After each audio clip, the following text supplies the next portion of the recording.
ये कहानी क्या है जरा ध्यान से सुनिएगा। कहानी में एक सच्चाई भी है जो आप लोगों को आज सुननी पड़ेगी। एक रिजल्ट आया जेईई का। रिजल्ट आया, जो टॉप 100 स्टूडेंट थे उन्होंने अपने डिजायर्ड कॉलेज भरा, उनको वो कॉलेज मिल गया, आईआईटी। पहला दिन है, क्लास में सब टॉपर्स बैठे हुए हैं। प्रोफेसर आया, बच्चों से इंट्रोडक्शन लेना शुरू किया। अब आप ध्यान से सुनिएगा। प्रोफेसर ने पहले बच्चे को बोला, tell me about yourself, who are you, where are you from. उस पहले बच्चे ने क्या जवाब दिया पता है? He was saying, sir my name is this, my all India rank is this and I am from this institute. इस तरह से इंट्रोडक्शन दिया। सेकंड बच्चे को पूछा, now tell me about yourself, sir my name is this, my all India rank is this and I am from this coaching institute. ऐसे करके उसने, प्रोफेसर ने सबको पूछा क्लास में। ऑब्वियसली सब लोग किसी ना किसी कोचिंग सेंटर से पढ़ के आए हुए थे। ऐसे करते करते करते एक बच्चे का नंबर आया। उस बच्चे से पूछा प्रोफेसर ने, क्योंकि प्रोफेसर खुद फेड अप हो गया था कोचिंग कोचिंग कोचिंग कोचिंग नाम सुनते सुनते। उस बच्चे को उसने नॉर्मली पूछा, क्या तुम भी किसी कोचिंग से हो क्या, इंट्रोड्यूस योरसेल्फ। तो बच्चा खड़ा हुआ। बच्चा कहता है, sir my name is this and I am from माँ बाप academy India. And professor was laughing, वो हंसने लगा। कहता है, ये माँ बाप अकेडमी क्या है, मैंने तो पहली बार सुना है। ये सर वही जो सबके पास होती है, माँ बाप अकेडमी। मेरे माँ बाप, मेरे पापा ने मुझे पूरा सपोर्ट किया, मेरी मम्मा ने मुझे पूरा सपोर्ट किया, मैंने सेल्फ स्टडी की और मैं आज यहाँ पर पहुंच गया हूँ। तो प्रोफेसर उससे सवाल पूछता है कि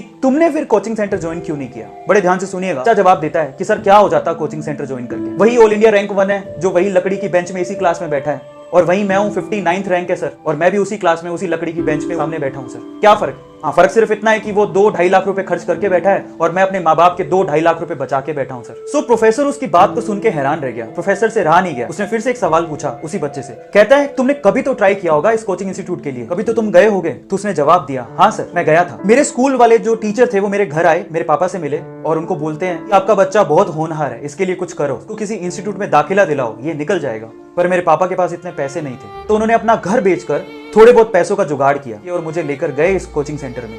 थोड़े बहुत पैसे साहूकार ने दिए थे, बाकी पैसे वो महीने भर बाद देने वाला था। मेरे पापा ने कहा कि 1 महीने बाद मैं आपको सारी फीस दे दूंगा, ये पैसे रखिए और मेरे बच्चे को एडमिशन दीजिए। और उन्होंने मना कर दिया। उन्होंने कहा कि पूरी फीस लेकर आइए तभी एडमिशन होगा, नहीं तो एडमिशन नहीं हो सकता। मेरे पापा और मैं उस इंस्टीट्यूट से बाहर आ गए और मेरे पापा की जो हालत थी उसको देख के मुझे ऐसा लगा कि शायद कुछ गलत हो रहा है। मैंने अपने पापा से कहा कि पापा रहने दो, कोई फर्क नहीं पड़ता है, मेहनत करूंगा खुद से, ट्राई करता हूं खुद से, हो गया तो ठीक है, नहीं तो खेत तो है ही ना पापा, अपन जोतेंगे, आईआईटी से कम थोड़े ही है। सो ये बात कहकर हम दोनों घर पे चले गए। पापा ने मुझे बहुत मेहनत करवाई, जो बुक मैंने मांगी वो मुझे दी, मेरी मम्मा ने मुझे घर का खाना खिलाया, मैं घर पे ही रहा, अपने कॉन्सेप्ट क्लियर किए, मैंने दिन रात पढ़ाई की अपने पापा के सपने के लिए, और आज मैं यहाँ हूँ। मैंने सेल्फ स्टडी की, मैंने मेहनत की और आज मैं उस क्लास में बैठा हूँ जहाँ ऑल इंडिया रैंक 1 भी बैठा हुआ है। तो फिर उस प्रोफेसर ने फिर से एक क्वेश्चन उससे पूछा, क्या तुम्हारे गांव में अच्छी फैसिलिटी नहीं है क्या, तुम्हारे स्कूल जहां तुम पढ़ते थे वहां टीचर नहीं है क्या। तो उस बच्चे ने जवाब दिया, थे सर, 2 टीचर बहुत ही अच्छे थे, पूरे गांव में उनका नाम था और हम भी उससे पढ़ना चाहते थे, लेकिन किसी एक कोचिंग सेंटर ने उसे बड़ा सा ऑफर दिया और सर वो हमारा गांव, हमारा स्कूल छोड़ के चले गए। सर आप बताइए हम किससे पढ़ते।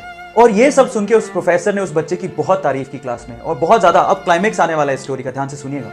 बस इतना कहने की देर थी प्रोफेसर की, इतनी तारीफ करने की देर थी कि जो साइड में फर्स्ट रैंकर बैठा था ना, वो रोने लग गया, वो सहमने लग गया और प्रोफेसर को हाथ ऊपर करके कहता है कि सर मुझे आपसे कुछ शेयर करना है। वो कहता है कि सर मैंने आपसे झूठ बोला sir, I am sorry. Professor कहता है क्या हुआ। वो कहता है कि सर मैंने भी अपने माँ बाप की मदद से ही रैंक 1 बनाया सर, मेरे पापा ने मुझे सपोर्ट किया, मेरी मम्मा ने मुझे सपोर्ट किया और मैं यहाँ पर हूँ। तो फिर प्रोफेसर पूछता तो तुमने क्यों कहा था पहले कि तुमने कोचिंग सेंटर ही ज्वाइन करके ये रैंक बनाया। तो वो कहता है sir I am sorry, actual में मुझे ऑफर आया था इंस्टीट्यूट से और इस वजह से मैंने अपना रैंक बेच दिया, सॉरी फॉर दैट सर, मुझे बहुत फील हो रहा है। अब मोरल क्या है स्टोरी का, जरा उसको समझें। जो अगर आप सोचते हैं कि ऑल इंडिया रैंक 1 ये कोचिंग इंस्टीट्यूट ही बनाते हैं, तो बहुत सारे टॉपर ऐसे हैं जो अपनी रैंक बेच देते हैं। Do share this video.